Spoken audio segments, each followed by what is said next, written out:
The telltale signs are ominous. Teens holed up in their rooms, ignoring family and friends, while grades plummet. The culprit is not drugs or alcohol, but video games. I even came across a group online with big concerns about this: Mothers Against Video Game Addiction and Violence.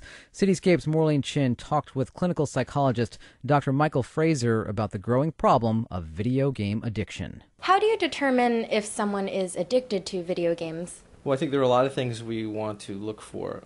For starters, we want to see how playing video games is actually affecting their life. Is it disrupting their ability to function at school or at work? Is it seriously interfering with their relationships? Usually people who come for help to our outpatient clinic with this problem typically come because there's a problem at school or at work or in a relationship, whether it's in a marriage or whether it's in a family. I think a lot of other things to look for are how much time is a person spending playing the video game? Do they feel like they have difficulty getting off the game? Do they feel like they themselves would agree that they spend too much time playing? Are they noticing that they're having an increase in arguments with close others, whether it's their parents or whether it's a significant other? Those kinds of things I think would be the things that I would want to look for. How do you differentiate between someone who is addicted to video games and someone who's just obsessed? Well, I think that's a good question, and some of the things I was just mentioning, we want to see how much time a person's actually spending playing the game. I would hate for anyone to come away from this thinking that by virtue of the fact that they're playing a video game and that they really enjoy it and that they spend a lot of time doing it means that they're addicted. That's absolutely not the case. And whenever we use the terms addicted, whether it be with a drug or with alcohol or with any behavior, we have to look for a couple of things. One is a person finding that they need to spend more and more time doing the activity or using the substance. That would be a classic part of the definition of addiction. And secondly, what's their response behaviorally when they're asked to stop?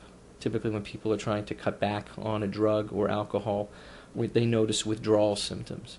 And this is something that I've definitely noticed in the office when I'm working with families and teenagers in particular who are asked to either cut back on the amount of time that they spend playing video games or they're asked to quit altogether. They show major shifts in mood. They become very angry to the point that they can actually get aggressive when their parents try to unplug the game.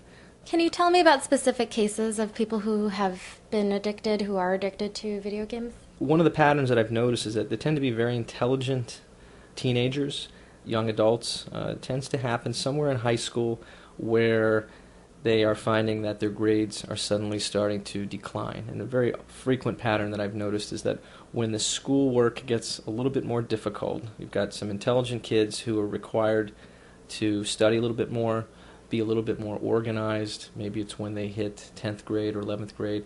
And they find that the game provides a form of escape and a kind of a release of tension and stress.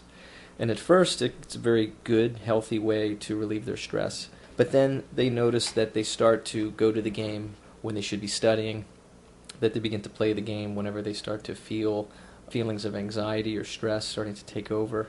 And at that point, they begin to use that as their way of coping. Rather than studying harder, rather than taking on the coursework, they begin to let that go.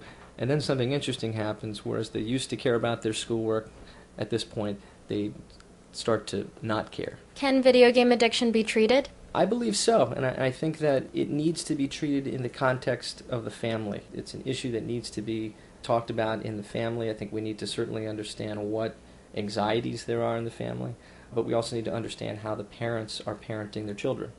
How are the limits set in the house? What are the rules in the house? For example, where's the computer? Where's the video game? There may be a lot of families listening to this where I hope they realize the importance of having family meals together, staying engaged with their children, but most of all being vigilant about where the technologies are. Michael Fraser, thank you so much. You're very welcome. Glad to help. That was Cityscape's Maureen Chin talking with Michael Fraser, a clinical psychologist here in New York City.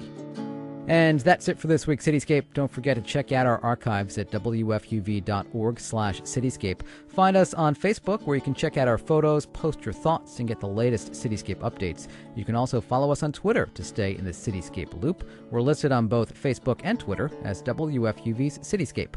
I'm George Bodarky. My thanks to senior producer Andrew McCreary and producer Maureen Chin. Have a great weekend.